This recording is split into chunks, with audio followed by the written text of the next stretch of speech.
மும்பை தாதர் என்னும் ஊரில் விட்டல் தேஷ்பாண்டே என்ற 12 வயது சிறுவன் தன் தாய், தந்தை மற்றும் தாத்தாவுடன் வாழ்ந்து வந்தான். விட்டலுக்கு தாத்தா என்றால் அவ்வளவு பிரியம். தாத்தாவும் விட்டல் மேல் பாசமாக இருந்தார். வயதான தாத்தாவிற்கு கண் பார்வை மெல்ல மெல்ல மங்கி முழுவதுமாக பார்வை போனது. தாத்தாவிற்கு கண் பார்வை போனது விட்டலுக்கு மிகவும் வருத்தமாகிவிட்டது. தாத்தாவின் தேவைகள் அனைத்திற்கும் விட்டலே உதவி செய்து வரலானான். சில மாதங்களுக்கு பின் கோவிந்தராவ் மான்கர் என்ற பாபாவின் பக்தரை விட்டலின் தாத்தா சந்திக்க நேர்ந்தது. அவர் தாத்தாவிடம், நீங்கள் ஷீரடிக்கு சென்று பாபாவின் தரிசனத்தை பெறுங்கள், அவர் மனது வைத்தால் நிச்சயமாக உங்களது கண் பார்வை திரும்பிவிடும் என்றார்.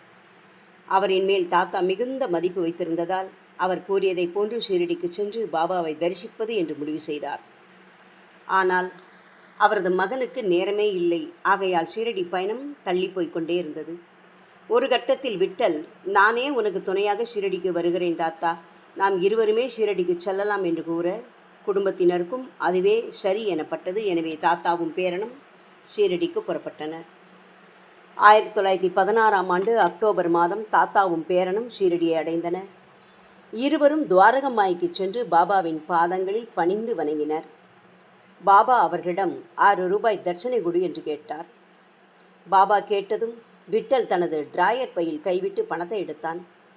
அவனிடம் ஒரு 10 ரூபாயும் ஒரு 5 ரூபாயும் மட்டுமே இருந்ததனால் விட்டல் 10 ரூபாயை பாபாவிடம் கொடுத்தான்.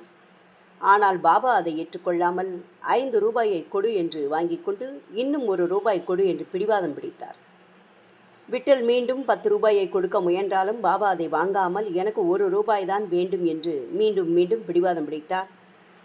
அதனால் விட்டல் தாத்தாவை அழைத்து கொண்டு துவாரகமாயின் ஒரு ஓரமாக உட்கார வைத்துவிட்டு, இங்கேயே அமர்ந்திருங்கள், நான் சில்லறை வாங்கி வருகிறேன் என்று கூறிவிட்டு சென்றான். அந்த ஊரில் 10 ரூபாய்க்கு யாருமே சில்லறை கொடுக்கவில்லை.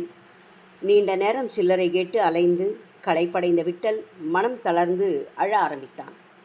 அப்பொழுது அவன் முன்னால் ஒரு பெரிய மனிதர் ஒருவர் வந்து, ஏன் அழுகிறாய் என்று கேட்டார்.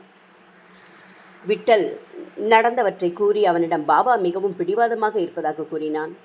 அதற்கு அந்த பெரியவர், அவ்வளவுதானே, இதோ நான் உனக்கு சில்லறை தருகிறேன், அதற்காக ஏன் அழுகிறாய் என்று விட்டலிடம் இருந்த 10 ரூபாயை வாங்கி கொண்டு சில்லறை கொடுத்தார். விட்டல் அதை வாங்கி கொண்டு துவாரகமாய் ஓடினான். அங்கு பாபாவின் பாதத்தில் 1 ரூபாயை வைத்து வணங்கினான். அவனின் தலையில் கை வைத்து ஆசீர்வதித்த பாபா, என் குழந்தையே, எதற்கும் பயப்படாதே, அல்லாஹ் நல்லதே செய்வார், இப்பொழுது உனது வேலை வெற்றியடைந்தது என்றார். விட்டல் பாபா கூறியதை கேட்டு குழம்பினான்.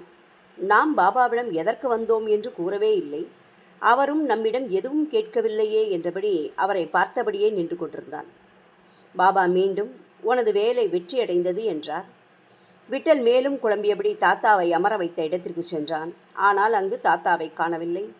பயந்து போன விட்டல் தாத்தா தாத்தா என்று அழைத்தபடி துவாரகமையை சுற்றிலும் தேடினான். ஆனால் தாத்தாவை காணவில்லை. அதன் பிறகு விட்டல் அழுது கொண்டே ஷீரடி கிராமம் முழுவதும் சுற்றி வந்தான். தாத்தாவை எங்கும் காணோம். தாத்தா எங்கு சென்றாரோ கண் பார்வையும் இல்லை. எங்காவது விழுந்து அடிபட்டிருப்பாரோ என சிந்தித்து கொண்டே நின்றிருந்தான். அப்பொழுது சில்லறை கொடுத்த அதே பெரியவர் அவனிடம் வந்து, நீ ஏன் மீண்டும் அழுது கொண்டிருக்கிறாய் என்று கேட்க, அவரிடம் என் தாத்தாவை காணவில்லை என்று கூறினான் விட்டல். உடனே அவர், சரி, உன் அழுகை நிறுத்து, உன் தாத்தா சாதே வாடாவின் படியில் அமர்ந்து கொண்டிருக்கிறார், போய் பார் என்றார். உடனே விட்டல் அங்கு ஓடினான். அங்கு அவனது தாத்தா சாதே வாடாவின் படியில் அமர்ந்து கரும்பு சாப்பிட்டு கொண்டிருந்தார். விட்டலுக்கு கோபம் வந்துவிட்டது. நான் அமர வைத்த இடத்தை விட்டு ஏன் சென்றீர்கள்? கீழே விழுந்து அடிபட்டு காயம் ஏற்பட்டு இருந்தால் என்ன ஆவது? நீங்கள் எப்படி அங்கிருந்து இங்கு வந்தீர்கள் என்றான். அதற்கு தாத்தா, நீ என்னை அங்கு உட்கார வைத்துவிட்டு நீ போன பின்பு என் உடலில் ஏதோ ஒரு மாற்றம் ஏற்பட்டது. என் கண்கள் மிக தெளிவாக தெரிய ஆரம்பித்து விட்டது.